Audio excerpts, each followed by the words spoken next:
Mental math कक्षा 7। मैं हूं हरी सर और आप सभी बच्चे देख रहे हैं आपका अपना यूट्यूब चैनल मैथ्स हट।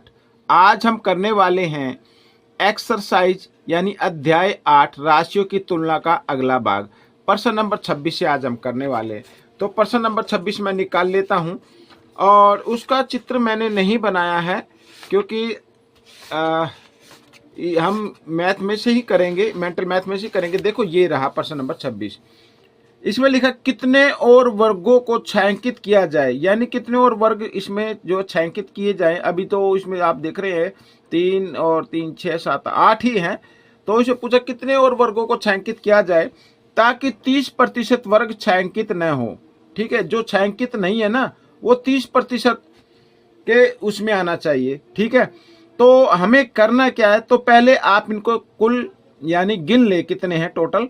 1 2 3 4 5 6 7 8 9 10 11 12 13 14 15 16 17 18 19 20 20 है और 30% वर्ग छायांकित न हो। जो ये छायांकित नहीं है ना ये 30% होने चाहिए, यानी 30% ना हो। तो आइए हम करना शुरू करते हैं। तो सबसे पहले आपको करना क्या है, बहुत ही आसान है। तो सबसे पहले जो कुल है ना, कुल ये बक्से हैं इसको लिख लेना नीचे। ठीक है, सॉरी ये 20।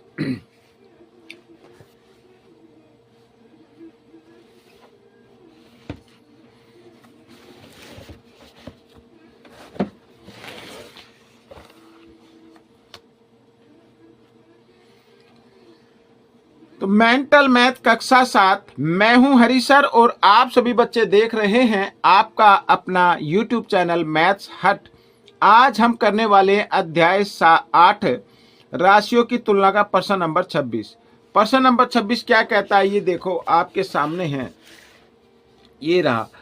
देखो कितने और वर्गों को छायांकित किया जाए। अब इसमें जो है ना वर्ग, ये जो छायांकित देख रहे हैं आप, इसमें और कितने वर्गों को छायांकित किया जाए ताकि केवल 30% वर्ग छायांकित ना हो। जो छायांकित ना है नहीं है वो 30% रह जाए, यानी 70% जो है इसमें से क्या होने चाहिए, छायांकित होने चाहिए।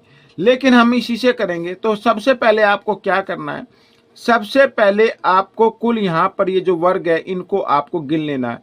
1 2 3 4 5 6 7 8 9 10 11 12 13 14 15 16 17 18 19 20 20।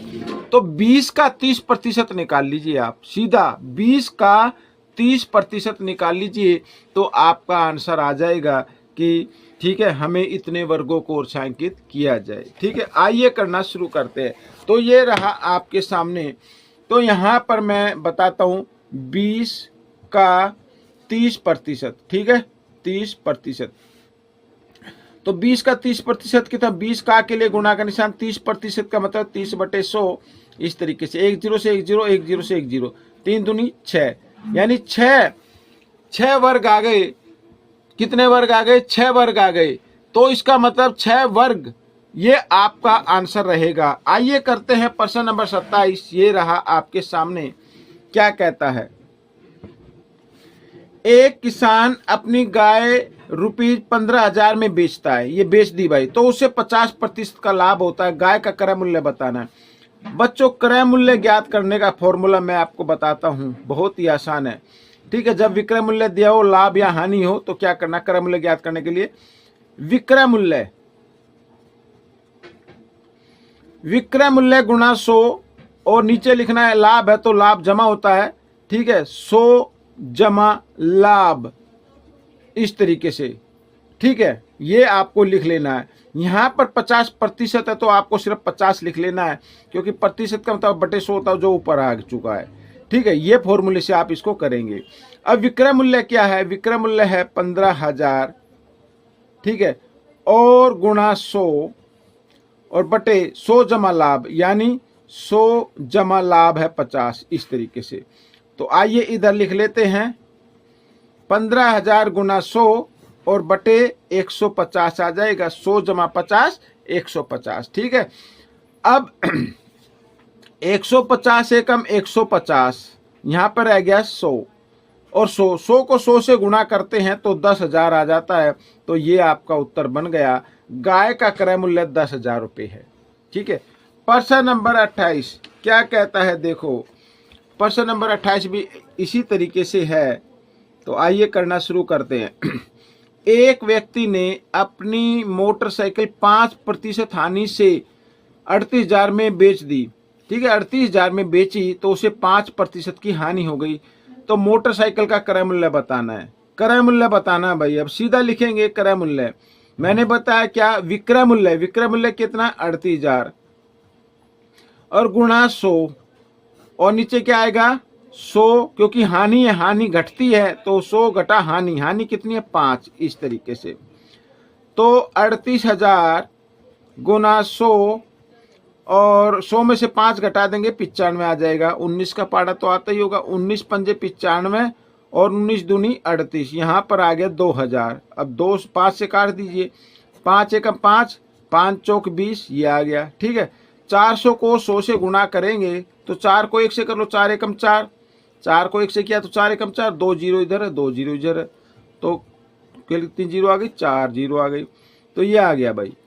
तो 4,000 रुपये, सॉरी 40,000 रुपये जो है उसका क्या है, क्रय मूल्य है। आइए करते हैं प्रश्न नंबर 29। ये रहा आपके सामने प्रश्न नंबर 29 क्या कहता है, एक 20 लीटर की बाल्टी 35% पानी से भरी हुई है। यानी कितना लीटर पानी बाल्टी में और डाला जाए कि ताकि वह 65 लीटर पानी से भर जाए। अभी कितनी है, ठीक है, 35% पानी से भरी हुई है। 20 लीटर की बाल्टी है, वो 35% भरी हुई है। तो सबसे पहले अब इसमें पूछा है, जैसे देखो यहाँ पर ये बाल्टी हो गई, ये बाल्टी हो गई, अब वो इतनी भरी हुई है, ये जो भरी हुई है 35% है। इसमें पूछा कितने प्रतिशत और डाला जाए, ठीक है, ताकि वो कितने हो जाए, 65 हो जाए। अब बच्चों यहाँ पर कितने प्रतिशत, अभी 35 है, 65 चाहिए, कितने प्रतिशत और डाला जाए। अगर हम 65% में से 35% घटा दें तो कितना आ जाएगा, 30% आ जाएगा। तो 20 लीटर का 30% निकाल लीजिए, बिल्कुल आसान है। 20 का, क्योंकि 20 लीटर की बाल्टी है ना, 20 का 30% कितना होता है, यहाँ पर ये आ गया 30/100। तो 1 0 से 1 0, 1 0 से 1 0, 3 दूनी 6, 6 लीटर पानी उसमें और डाला जाए। ये आपका उत्तर बन गया बच्चों, ठीक है ना। इस तरीके से करना बहुत ही आसान है। प्रश्न नंबर 30 क्या कहता है, देखो कोई मूलधन 25 वर्षों में 3 गुना हो जाता है तो ब्याज की दर बताइए। बहुत ही आसान है। तो इसमें हम क्या करते हैं, माना मूलधन मान लेते हैं। माना मूलधन 100 रुपये, कितना 100 रुपये मान लीजिए। और मिश्र धन कितना हो गया, मिश्र धन यानी लिखा 3 गुना, 100 का 3 गुना कितना होता है, 300 होता है, तो 300 रुपये हो गया। और समय कितना है, समय है 25 वर्ष।